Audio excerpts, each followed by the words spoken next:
What if the version of Lucifer's fall that most of us grew up with, the one taught in Sunday school, preached from pulpits, and echoed in centuries of Christian art, wasn't just incomplete, but strategically rewritten? What if the real story wasn't buried beneath fantasy, but beneath power, under the weight of empires, councils, and crowns? And what if the truth was preserved in a land most of the Western world ignored?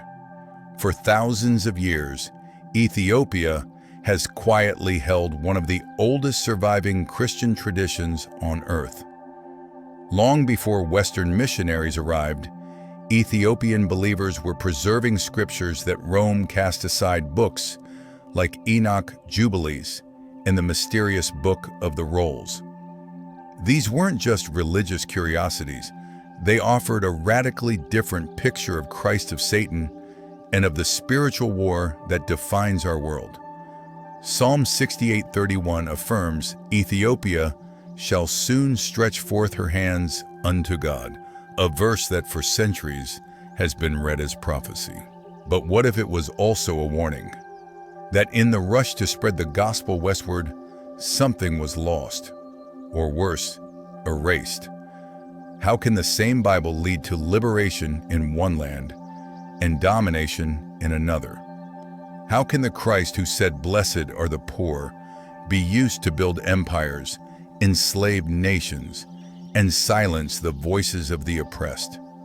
Somewhere along the way, the Christ of the beaten path became the Christ of the golden throne. The one who washed feet became the one painted with a crown. And in that transformation, something vital was hidden, not just about Jesus, but about his enemy. Because in Ethiopia's scriptures, Lucifer is not simply the rebel who fell. He's called Sebel, a name that means left side adversary, and more chillingly, tester. The implication isn't that he broke into heaven, it's that he was permitted, sent, assigned. So the question isn't just who is Lucifer, it's who sent him and why.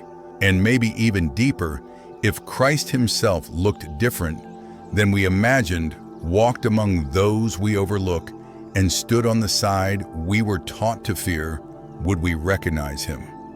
Would we still follow? Or would we crucify him all over again?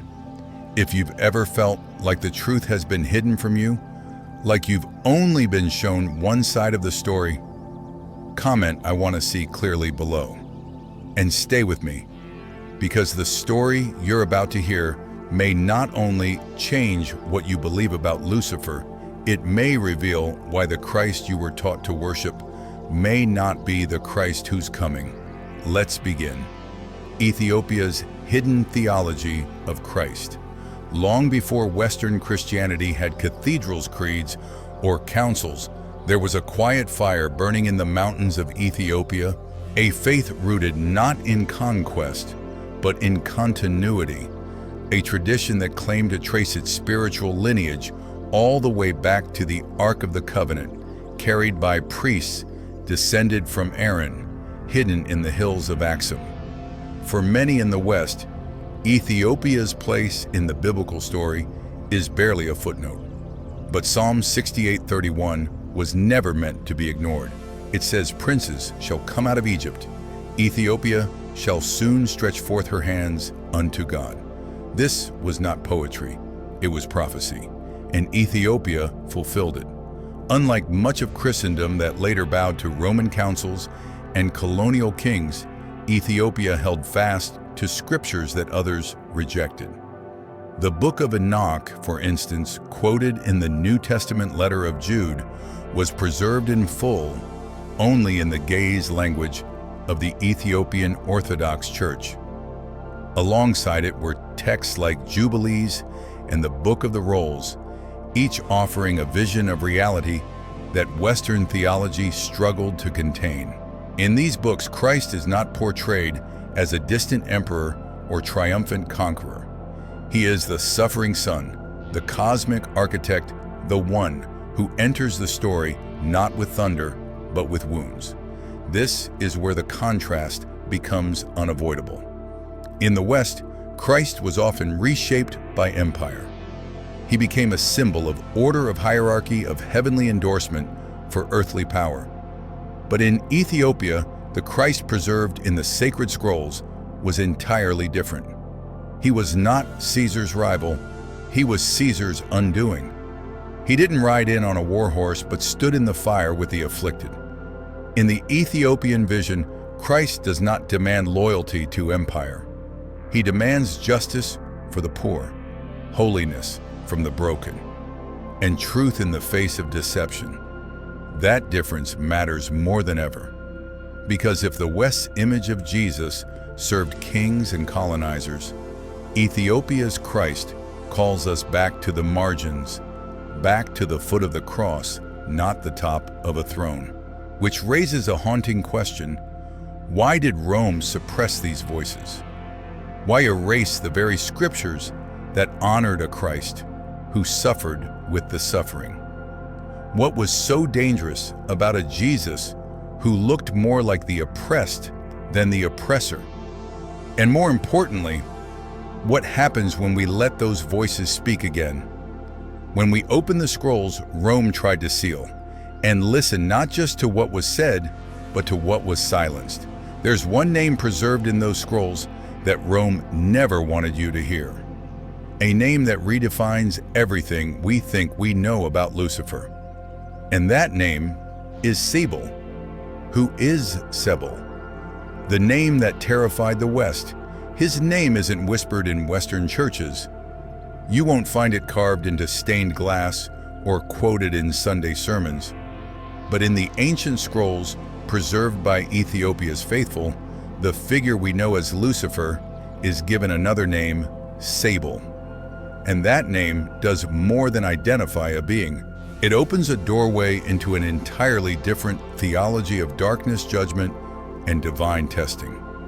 Sebel doesn't translate to light bearer or morning star like the Latinized Lucifer of medieval Europe. In Ethiopian tradition, Sebel means something far more unsettling: the left side, the opposer, or even more haunting, the one who tests. He is not simply a rebel cast down in rage. He is a figure who remains within the heavenly court, not as a traitor, but as a witness. A servant whose role is to expose what lies hidden beneath the surface of humanity's devotion. This idea isn't without biblical precedent. In the book of Job, Satan appears not as an enemy, but as a challenger summoned into the divine council.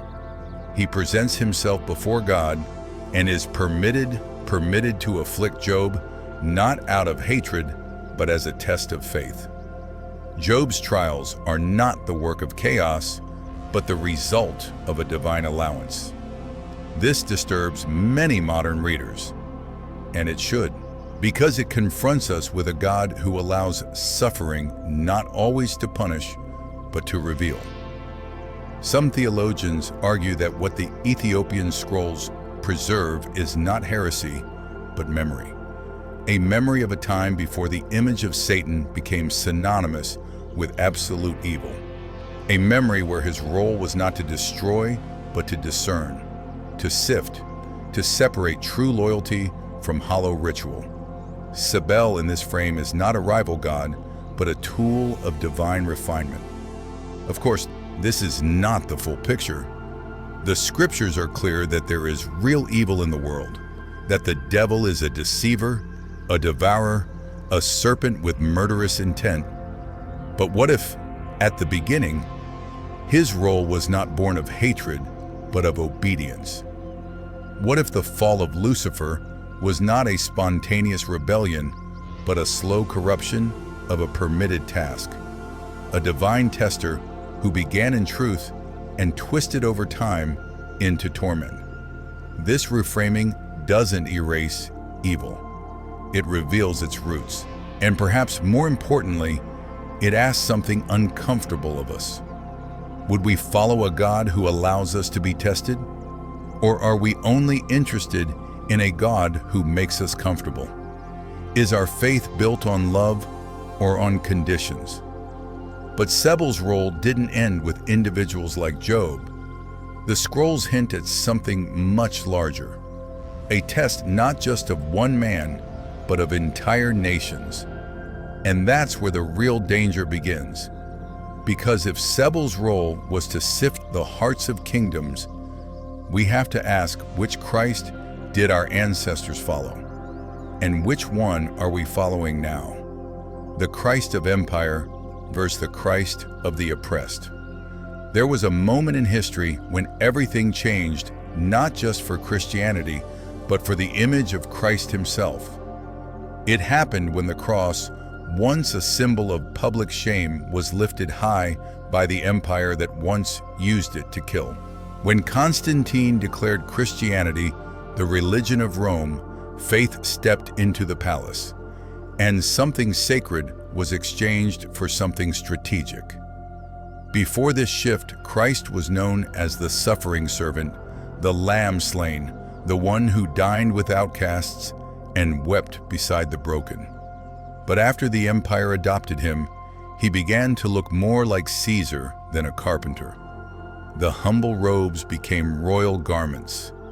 The brown-skinned rabbi from Nazareth was painted with pale skin, golden hair, and a gaze that spoke not of sacrifice, but of sovereignty. He no longer walked dusty roads. He sat on thrones crowned in gold. The transformation was subtle, yet seismic. The image of Jesus was weaponized not to comfort the afflicted, but to control the masses. The cross, once soaked in the blood of the innocent, became an emblem on sword shields and banners of conquest. Empires did not bow to Christ, they reshaped him. And the churches within those empires began to echo the values of power, wealth, and hierarchy more than the radical teachings of the Sermon on the Mount. This distortion still lingers today. How many pulpits ignore the cries of the poor? How many sermons avoid speaking truth to systems of oppression, focusing instead on comfort, prosperity, or personal success? Is it any wonder that in the modern West, churches are packed with resources, but often starved of radical love? The Christ of empire asks for loyalty to the system, but the Christ of the oppressed walks with those crushed by it. He doesn't sit in luxury. He stands in the unemployment line, mourns at funerals of the forgotten, and gets arrested at protests. He's not an icon to be polished, but a truth that disturbs, disrupts, and delivers. This tension isn't abstract, it's personal, because every generation must choose, which Christ are we following? Is it the one who conquers nations, or the one who kneels to wash feet? The answer matters, not just for our theology, but for our lives. Because when the image of Christ is shaped by empire, the people he came to liberate are erased. And that erasure didn't just happen in art or theology. It happened in the very pages of Scripture when certain books were removed, voices silenced, and truths buried beneath centuries of imperial theology. But some of those voices survived. Not in Rome, not in the West. They survived in Ethiopia, hidden in scrolls that were never burned, carried by a people who refused to forget. And among those scrolls were books the empire never wanted you to read. Rome's silence, the books they banned. If history is written by the victors, then spiritual history is often written by the empires that conquered, not the prophets who wept. And perhaps nowhere is that more evident than in the silence surrounding the books Rome chose to erase. These weren't obscure writings from fringe sects. They were once cherished, quoted, and preserved by early believers. Books like Enoch, Jubilees, the Book of Adam, and especially the mysterious Book of the Rolls. They told of cosmic battles, divine blueprints, and a Messiah who didn't fit the mold of empire. But as the church grew into power, these texts began to disappear, not lost, but deliberately removed. Why? Because they spoke too plainly, too prophetically. They revealed a vision of Christ not as Caesar's ally, but as his undoing. A king who ruled by bleeding, not by conquering. A spiritual order that could not be controlled by cathedrals or crowned rulers.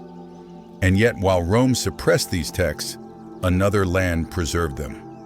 In the highlands of Ethiopia, where Christianity took root without Rome's sword, these ancient scrolls were copied, studied, and passed down across generations.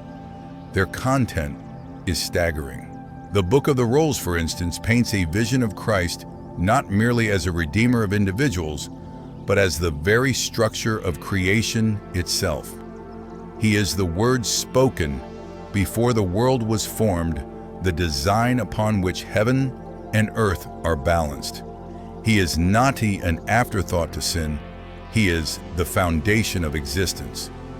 And this changes everything, because if Christ was always the center, then empire was never the goal.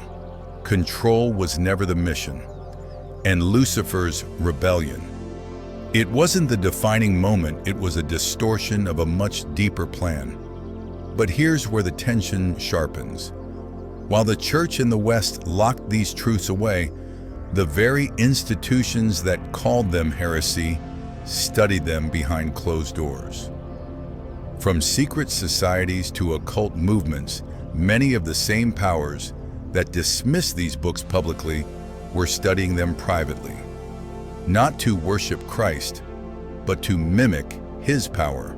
They understood something the average believer did not, that these forbidden books contain symbols, names, and divine patterns with enormous spiritual gravity. They whispered of heavenly architecture, angelic hierarchies, and a war that is still unfolding in unseen realms. Which begs the question, why did the empire silence these truths for the common believer while the elite preserved them for themselves? And why did Ethiopia, a land never ruled by Rome, hold on to them when the rest of the world let them slip into obscurity? What if the truth wasn't just hidden from the public, but hidden for a people? Preserved not for scholars, but for the awakening of those ready to see clearly. Because when we understand that Christ is not the servant of empire, but its alternative, these lost voices start to sound less like relics and more like revelation. And this brings us to something even more unsettling, because if Lucifer's name was erased from context and Christ's image was replaced, then what about the systems we still trust today? What are they built on? What symbols do they wear? And what crown are they really offering? The answer may not be ancient. It may be digital. It may be hidden in plain sight. The Vatican Lucifer and the digital crown. There's a moment buried in centuries of liturgy that still stuns those who uncover it. A Vatican prayer once referred to Lucifer, the morning star, and declared him risen from the grave alongside Christ. It wasn't heresy, at least not by their standards. It was Latin translation. The word Lucifer originally meant light-bringer, and in Isaiah it was used metaphorically. But over time, the name fused with Satan's image and confusion took root. What once meant morning star came to mean the Prince of Darkness. And then, curiously, the title was shared with Christ himself. Revelation 22:16 records Jesus saying, "I am the bright morning star." So which is it? Was Lucifer a thief of divine imagery? Or was something else happening beneath the surface? This overlap, intentional or accidental, allowed for a kind of spiritual sleight of hand, a blending of light and darkness under the same name. And that confusion didn't end with ancient manuscripts. It evolved. Because names aren't just labels, they're patterns. They carry power, memory, identity. And if you can blur a name, you can blur a purpose. You can distort a story until the villain wears the robes of a saint, and the true king looks like a threat. Now step forward to today.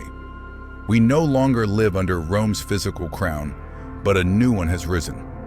A digital empire. Not forged in gold or iron, but in data networks and unseen algorithms.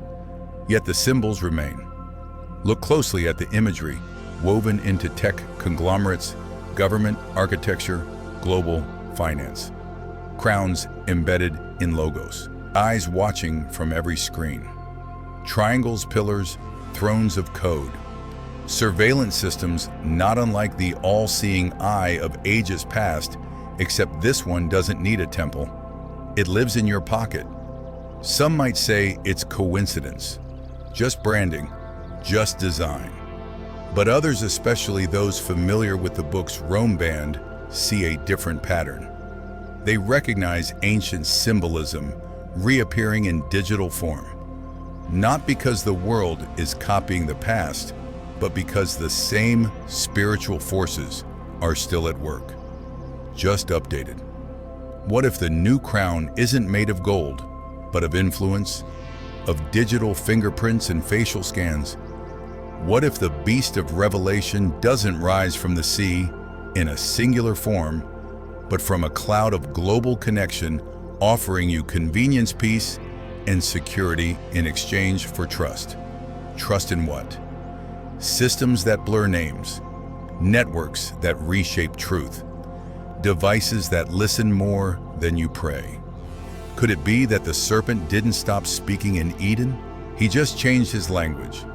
He now speaks in coded media, in digital prophecy. And the question isn't whether he'll deceive, but whether he already has. So here's the challenge. When the line between Christ and Lucifer is blurred in language, in symbol, in systems, how do you know which one you're following? Because if the serpent wears light like a mask and the empire speaks in the name of salvation, then the test isn't whether you believe in God, but whether you recognize his voice when he speaks. And there's still one image left to confront, one final distortion the empire worked hardest to erase, not just with theology or text, but with paintbrush and canvas. And this next truth, if you let it, may shift how you see Jesus forever. Why they erased the Black Christ. For centuries, art has been used not just to reflect belief, but to shape it. In cathedrals, museums, and children's Bibles, the face of Jesus has been quietly reimagined. Gone is the Jewish man born in the Middle East, and in his place stands a pale-skinned, blue-eyed Savior, serene, noble European. This wasn't just an artistic choice. It was a deliberate theological campaign. Because the image of Christ, more than any doctrine, determines who feels seen and who feels silenced. In the age of conquest and colonization, a white Christ served a purpose. He justified the empire. He sanctified oppression.